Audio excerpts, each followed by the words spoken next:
Bishop Amos, President Lashinsky and the Platform Party, Board of Trustee members, faculty and staff, honored guests, friends and family of the graduating class, and most importantly, the graduating class. I am both pleased and honored to be speaking to you today. I am pleased to be addressing you, the December 2014 graduating class, as you end your journey as a St. Ambrose student. For one, I am so thrilled and excited for you to be entering a new phase of life, one with your degree in hand and what it represents, your accomplishments, that you have been successfully educated in the liberal arts tradition, and that you are now a lifelong Ambrosian. I am also pleased because, as fascinating as the multiple aspects of my job are, I know I speak for many of my colleagues when I say that interacting with the students is the most meaningful and the best part of this job. As an educator, the moment when I see that a student has grasped a new concept, the light bulb moment, so to speak, is truly rewarding. So to be able to have the opportunity to light your bulbs one more time is a genuine delight. I am honored to be talking today as I am following some very respected colleagues who have stood at this very podium in the past. Knowing who I have followed is humbling. These esteemed speakers have shared wisdom from their disciplines, including thoughts, accomplishments, and even jokes from famous scientists, managers, philosophers, and authors. So to my colleagues, I have to tell you that I hope I'm not disappointing you too much when I tell you that I am not going to be sharing the words of the finest accountants. Instead, I will be framing my remarks around the words of an incredible woman. Even though this woman did not attend college and probably never heard of St. Ambrose University in Davenport, Iowa, she lived her life in a way that exemplified the life of a liberally educated person, one full of reflection, continual improvement, humility, and empathy for others. She embodied the ideals of an Ambrosian. Eleanor Roosevelt, our longest-serving First Lady, worked tirelessly for the rights of the less fortunate, working to end child labor, to end racial discrimination, and for the rights of women.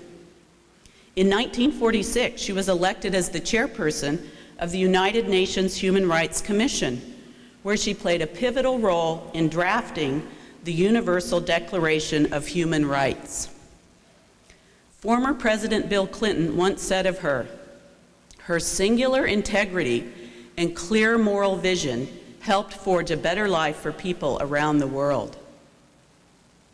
My interest in Eleanor Roosevelt developed when I came across some quotations of hers that gave me some life lessons. She uttered many thought-provoking and lesson-filled comments throughout her life, quotations that capture the essence of a liberally educated person and that of an Ambrosian. I would like to share a few of these with you today. This first quotation impacted me early in my career as a faculty member. "No one can make you feel inferior without your consent." What does this quotation mean to you as you take your new degree and use what it represents in the world beyond St. Ambrose? Don't let others define who you are. Hopefully, during your time at St. Ambrose, you have been able to explore your values and beliefs and have developed with confidence into who you are today. Stand up for what you believe in, despite what others think or may say about these beliefs. While this is an important message to remember, I found this quotation providing an additional lesson that I believe can be helpful to you as well. I first learned of this quotation after having received some low student rating results in one of my early years as a teacher. I was mortified and not feeling very confident in my abilities to perform in my new profession. My husband, knowing how I was feeling, typed up this quotation and left it on the counter for me to read. No, I couldn't let these students make me feel bad about myself, but these students were important enough for me to examine their feedback and use what they were saying to improve so that I didn't have to feel inferior. Thus, be open-minded to hearing about your weaknesses and listen to what others have to say in order to use this feedback to your advantage. In life, we should never stop striving to better ourselves.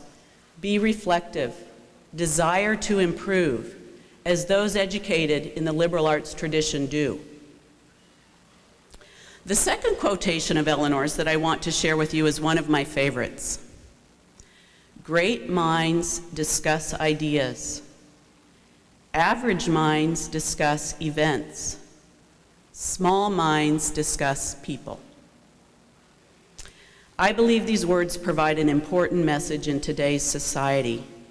As discourse becomes more and more polarizing, full of finger-pointing and closed-mindedness, we move away from idea sharing and into mere discussion of events and others. Don't be afraid to share your ideas, for it is in the sharing of ideas that the world's problems can be solved. In addition, don't be closed-minded when listening to the ideas of those who may not think like you. Process what you hear, ask questions, develop informed opinions. Remember the class discussions and debates you had while a student, and how it was safe to express differing points of view, how these differences of opinion helped your knowledge to grow, and that respect for each other was of utmost importance. Make the world a classroom with these same rules. Engage in civil discourse, share ideas respectfully, and see what kind of problems you can help solve. The next quotation I would like to share with you speaks to Eleanor Roosevelt's life lived according to Ambrosian values. Justice cannot be for one side alone, but must be for both. During her years as First Lady, Eleanor traveled across the country and saw how injustices resulting from poverty and bigotry could wreak havoc on ordinary lives. She was moved to advocate strongly for our nation's disadvantaged. She was deeply committed to the inherent worth of every human being, which is so closely aligned to St. Ambrose's commitment to social justice. As graduating Ambrosians, I urge you to emulate these commitments. Have empathy for those around you and advocate for justice for all. Never forget, as the Universal Declaration of Human Rights, which Eleanor Roosevelt helped to draft, states, all human beings are born free and equal in dignity and rights. In closing, I have two final thoughts to share with you as I wish each and every one of you successful and happy futures. The first thought is taken from the 1957 commencement address that Eleanor Roosevelt gave at Sarah Lawrence College. In her parting words, she said, "I wish you faith in the future, hope for a better world, and above all, a determination to use your lives to the best of the capacities that God has given you."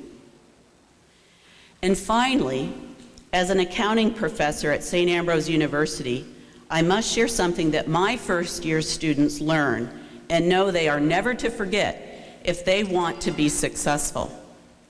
So always remember, debits left and credits right. Congratulations.